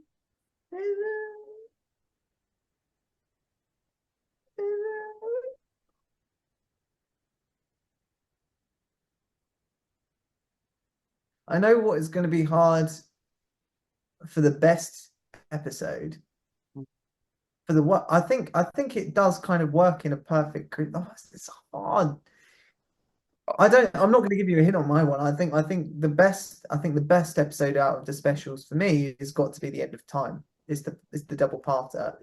Yeah, Um, I do appreciate the Waters of Mars is a unique episode, completely unique. It's one of the best episodes of all time, but performance and it being David's last episode of all time is one that by default in my mind. definitely. For me personally, I don't know about you. I want to still have a guess, and I think that your favorite is going to be the Waters of Mars. I do like the Waters of Mars, but I do like the end of time. I cried. The only Doctor I've cried at leaving. I've never cried Wait, you know since. that it's the only Doctor you've cried at? Yeah, yeah, the only one. Wow. Okay. And this is why I say that's why I guess he's my favourite because no one else has made me cry. Matt didn't make me cry. Peter didn't make me cry. None of them. No one else except None of from them did. him. No, none of them did. I maybe was a little bit upset Matt was leaving, but the way he left didn't upset me. Unlike David, just saying I don't want to go. It's just I don't want you to go. I just want you to stay where you are. Yeah. Don't go anywhere. Just stay. But I loved the episode though. At the time, it was so good. All my favourite characters in the same place. But the Waters of Mars, although it's just brilliant, isn't it? I feel like they do go in reverse order, probably worst till best. But yeah, I'm going to agree with you. It's always a mix between them two for me, the Waters of Mars and the End of Time. But I think we've perfectly mm, harmonized on this. I think our best is End of Time, and our worst is Planet of the Dead. yeah, yeah, Okay. Waters of Mars could have been a little bit better if he didn't go in this rage, Lord Time Lord Victorious. But Well, that's good. I welcome that yeah, but completely. I was, because he just decides to make his own rules. But I do like a lot of Waters of Mars. Planet of the Dead was actually a really good Easter episode. I did quite enjoy it, but it's just not as good as the others. So series five, the You know what? so I will just add one little quick thing. yeah, I have only not cried for one Doctor I when they guess. regenerate. You can absolutely have a guess. Who do you think it would be? So we're talking like the new Who Doctors, Oh yeah, out of all of 2005 till current, there has only been one regeneration where I have not cried. and And is then that that's and is that just them changing, or is it in the process of them changing to their new face? um I did not cry when they was going through the process or to when they changed. Okay, And it sounds really bad, but when I explain the reason why, I think you'll kind of understand. I think you'll see my logic to it. is it Jodie Whittaker? No, I was devastated when she left. I adored her. I love Jodie's Did Doctor. did you feel that David was going to turn up like that, like he did? I had a small. I've always got that though. It doesn't Yeah, matter how if there can be no rumors in the public, right? yeah, I know David Tennant, and that man would do anything for this show. And there's always a slight teensy wincy chance in any regeneration that we might just see that bumbling bad yeah. man come around again. Okay, okay. Um, yeah, because it's funny. I wish I recorded it at the time, but I said to my parents when we was watching it, I said, "David Tennant's coming," because it makes sense. The 15th Doctor Shooter Get ain't just going to turn up for the 60th anniversary. I don't think they would do that. So it was obvious. David Tennant was linked. We knew he was coming back anyway for the 60th, so it made sense. But so it's not that one. I'm quite surprised. I thought it was going to be that one, but okay. I, Um, I I've got video recorded footage because Jodie's reincarnation into David Tennant again was the very first time that I've recorded myself watching a Doctor Regeneration. So and it's not like I'm forced it. It's I was sat down. I completely forgot that I was filming at the end of it. Mm, Um, and I found myself in absolute tatters for Jodie's yeah, regeneration.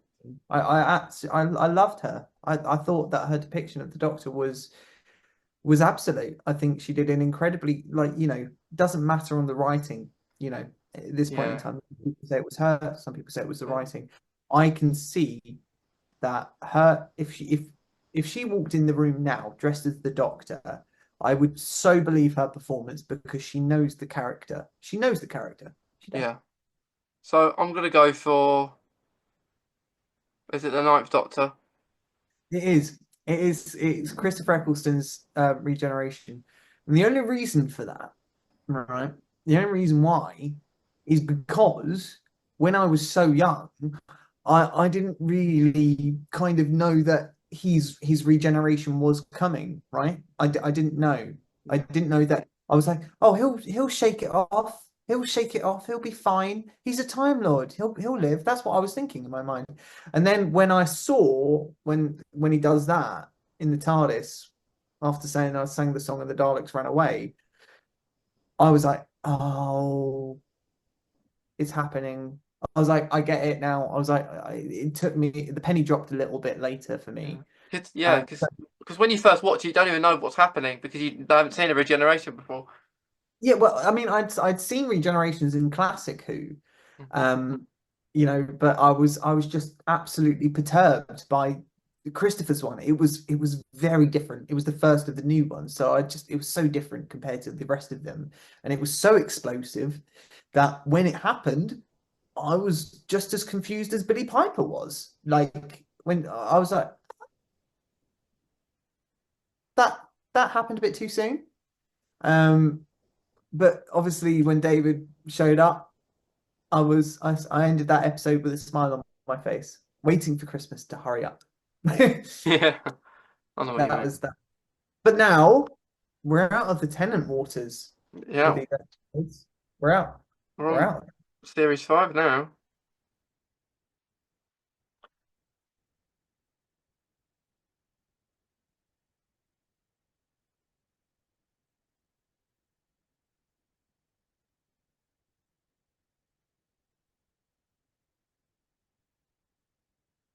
Have you got yours chosen? I am just looking. I ha Okay. You can have a guess at mine if you want. Oh, I know what my one is.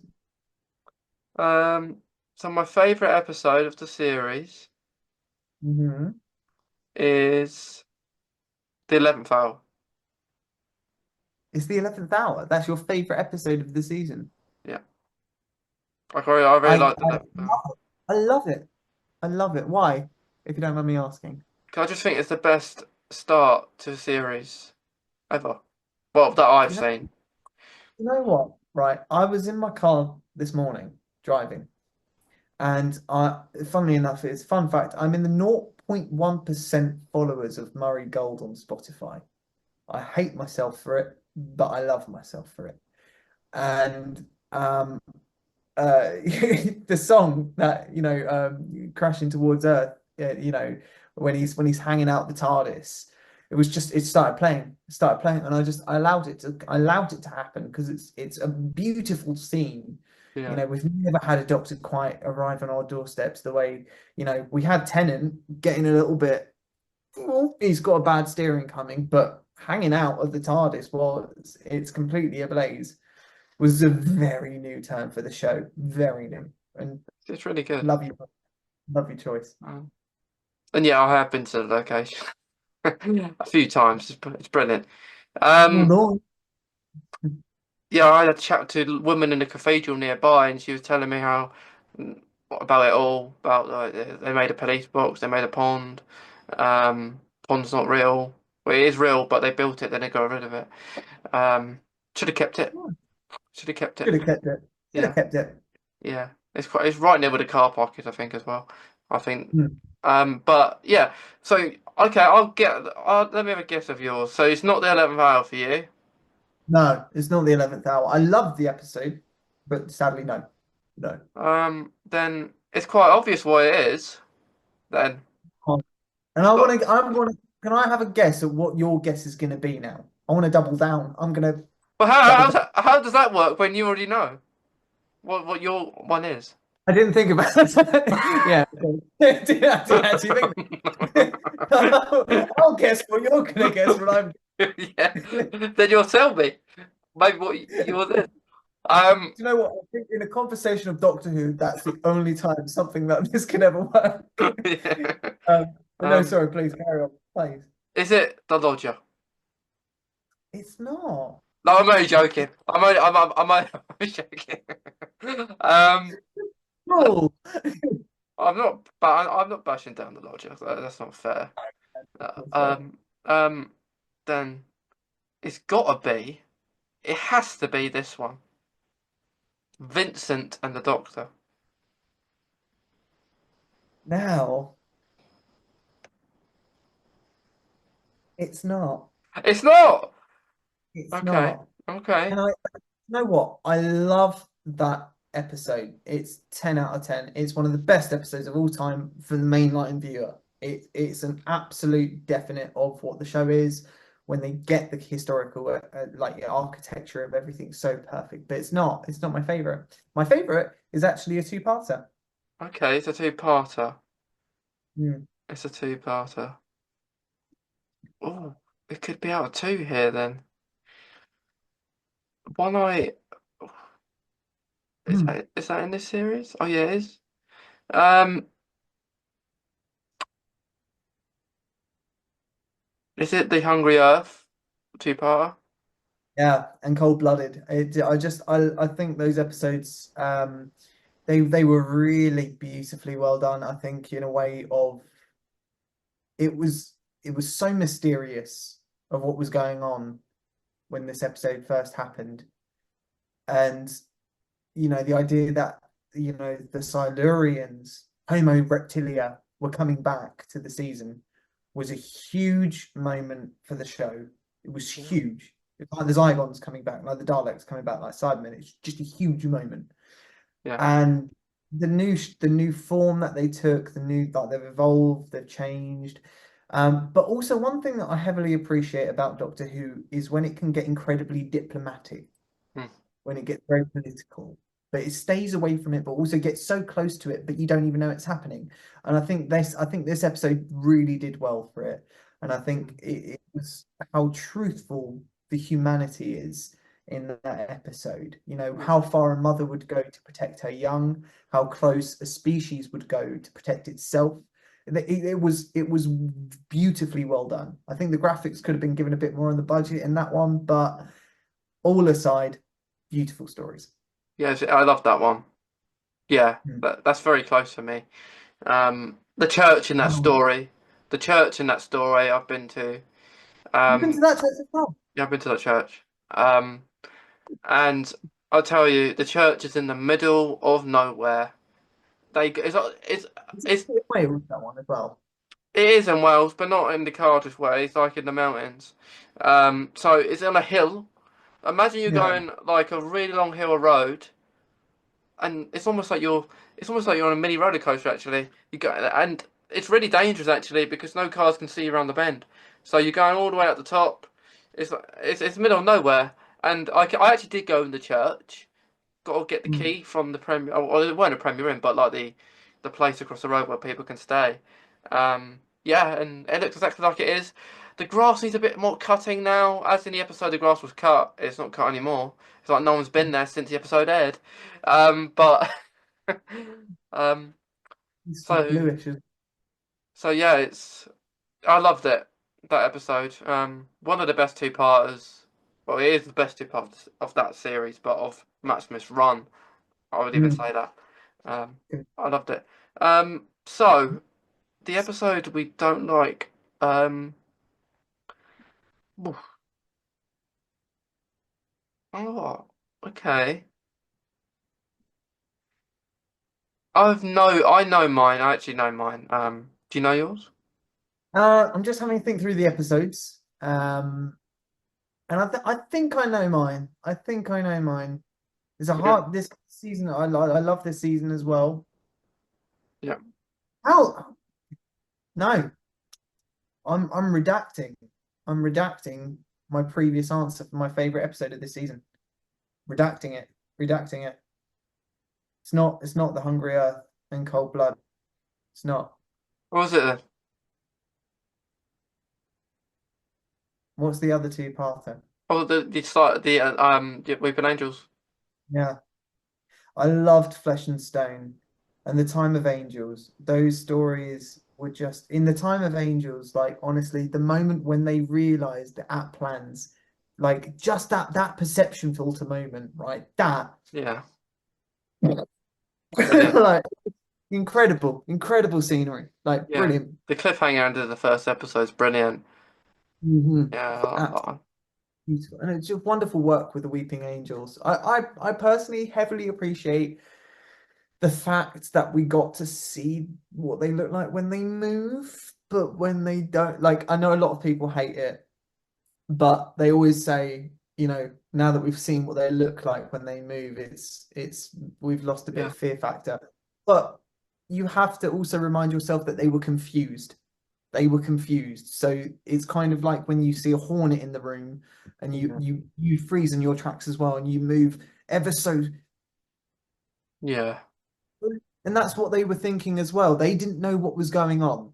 The angels, and I like that. I like that I don't like it, but I do. I like that the angels have been given a lot more of a story and character as a species, but also I loved that they had this great enigma about them. Just yeah, this, they're like that they could appear at any moment and they could ruin your day. I love that. yeah. I think Absolutely. every Weeping Angel story I've seen has been good. There's no bad story, I don't think. Um, yeah. So, what is your worst? Uh, my worst episode out of season 5, I'm gonna say is it's gonna be the lodger. Okay. It's gonna be the lodger, and it's only just due to it was a good episode. It was a good episode, but I think it was, I don't know. There's just something iffy about it. There's Yeah, something.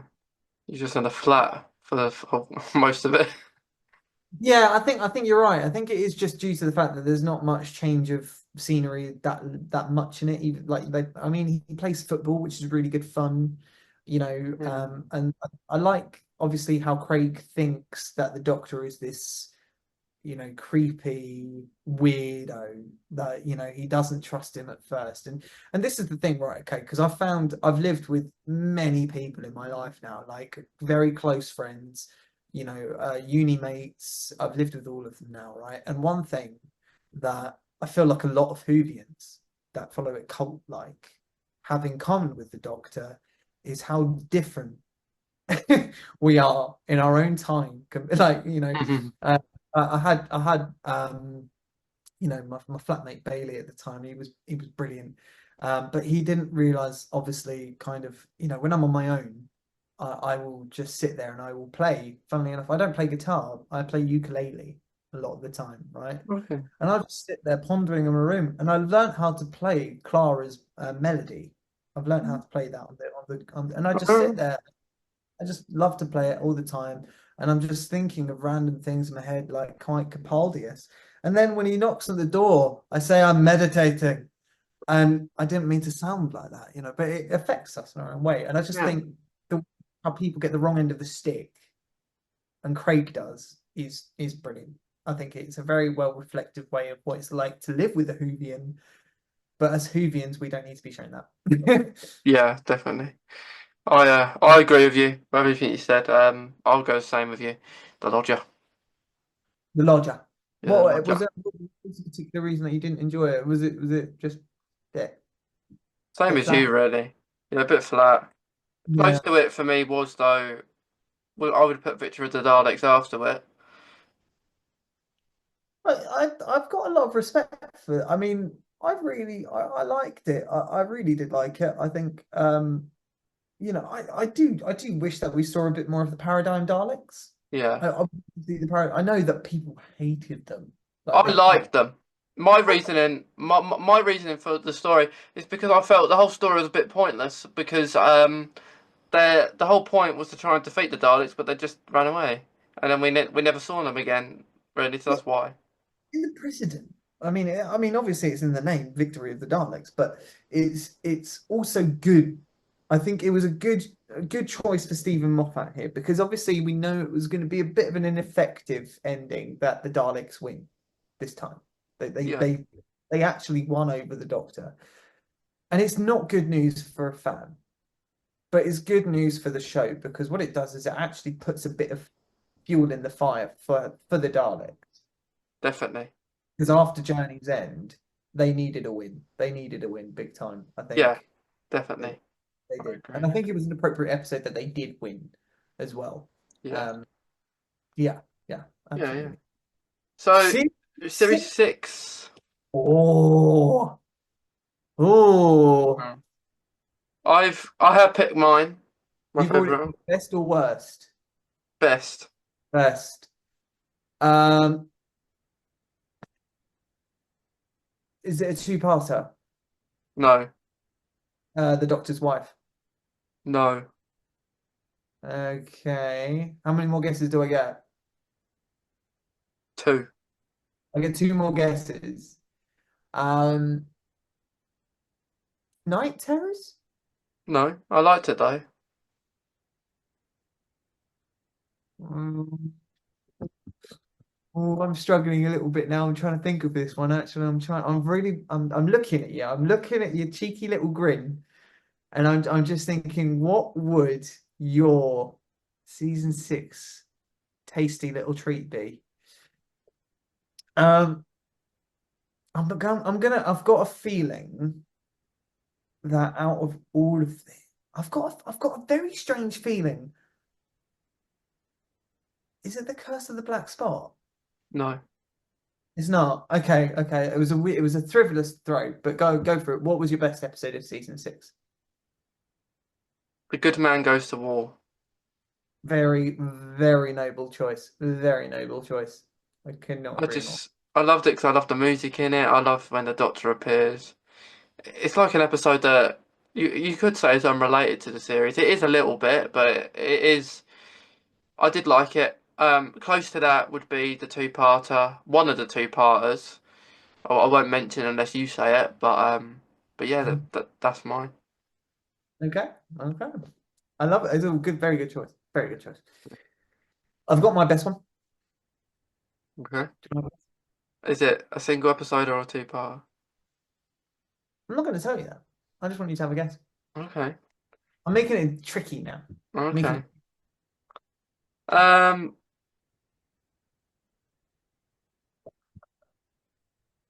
Yeah, it's hard because I definitely wouldn't say towards that end. Um.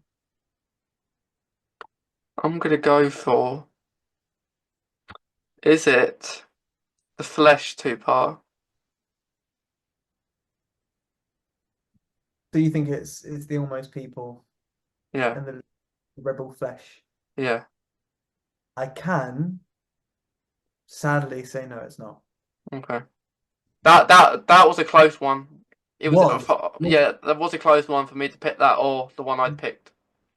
Belter of a story. I personally think it actually should have been 3 episodes long. That one, I really do. I think it deserved a little bit more. Yeah. Bit more. It linked within the Good Man goes towards, didn't it? Very, very much well. Yeah. So then I'm gonna go for what about the two-part Impossible Astronaut Dare the Moon? No, No. no. How many more guests do I get? Two more. 2. Two more. That's it. I'm being generous. Um, what about the Wedding of River Song? No, Oh, sadly not. it's not that ever. Well, you're making it hard, aren't I hate to say it, but I am. I am making you? it hard. You're Yeah. not going for the obvious ones, so I'm gonna. So it's not. them two. It could be that one. Oh, okay. I think I know. What do you think it is? The Doctor's wife. No, It's not either. it's not. It's not. I'm sorry. I love the Doctor Wife as an episode. It's a brilliant episode. Brilliant. Truly brilliant episode. No, the episode that I love, and I will watch this one time and well, I'll watch any episode time and time again, but the one that I really do think that Matt Smith aced was the God Complex. Mhm. I really heavily like that story. I think the concept alone is a brilliant idea. Just a hotel, which isn't a hotel, it's a prison, and it really defines what Doctor Who is first, as well as a series, as an episode and a story. But it also really shows you who the Doctor is in that episode. Yeah. Really does. He gets pushed to the very, very far Yeah. limits. He is there. It's a Yeah. brilliant episode. I did really like that one. And that is hotel was actually set in two hotels. Was Just it? yeah, like So I'm guessing it's obviously all the stairway and the corridors are all the same, but then the foyer is yeah. different. Where they are at the start, you know, where they all sit down and they meet and greet each other. That's at one part. Then the stairs and corridors are at a different part. Um, it's like in the Cyberman story with Clara and the Yeah. Doctor with the cyber things. That like the interior is different, but the stairway is different as well. Where they're going in. Two separate places, but they're really clever. They make you feel like it's not just one whole place. Um, Whoever has been at the helm of location for Doctor Who, doesn't matter who it is, yeah, I always give them credit where it's due because they do a good job making it look the same or different. It can, yeah, now definitely. The worst. the Um, worst. And I think you might have already played your card with me. I think I might have already got what your worst episode is for this I'm season. I'm just looking. Um, yeah, I know. Yeah, I just remembered that one's in there. I'm gonna have to go for that one, haven't I? What? Yeah, yeah, I'm gonna have to go for that one. Which one? I'll let you guess. It's got to be Night Terrors, doesn't it? No, There's got to be Closing Time. yeah. Yeah, yeah, thought so. Would you mind if I ask actually, what was it about Closing Time that didn't do it for you? I just thought. I mean, it was a bit more better than the other one from with Craig in it. That is the better story. It's better than the one in the loft, but I didn't get his relevance of character in the end. I just didn't get it. Why? He just had. It's like he goes to this random house and he's just there. I think it's just because others aren't available. I think that's the reasoning for an episode like this. But the reason I didn't like it was because I don't know. I just felt felt too easy. That's how they defeated it, like in the end. And yeah, I felt I just didn't like it as much as the others. I'd say there were maybe I forgot if I that one in it. I would have said another one, but yeah, I would say that's why. What about you? Is it the same or is it something different? Oh, it's not the same. It's something different. Um, so you're not going to give me no clues. Um, um, do I give you a clue? Yes, and the clue is the episode name has already been said. Well, not terrorism. Yeah, absolutely. I just, do you know what? Right, the premise of Night Terrace was a cool one. It was a cool one. But I just do kind of think, they really could have made the house, the French doll house, a lot more scary. They really could have pulled out a few more. I thought the Like dolls were though. I thought the dolls were quite scary. they were very effective. They Yeah. were super effective. However, I felt, like the moment when you see that, the moment when you touch the skin, like you become Yeah. one. I was like, oh hell no. Yeah. But I just, for something to be called night terrors,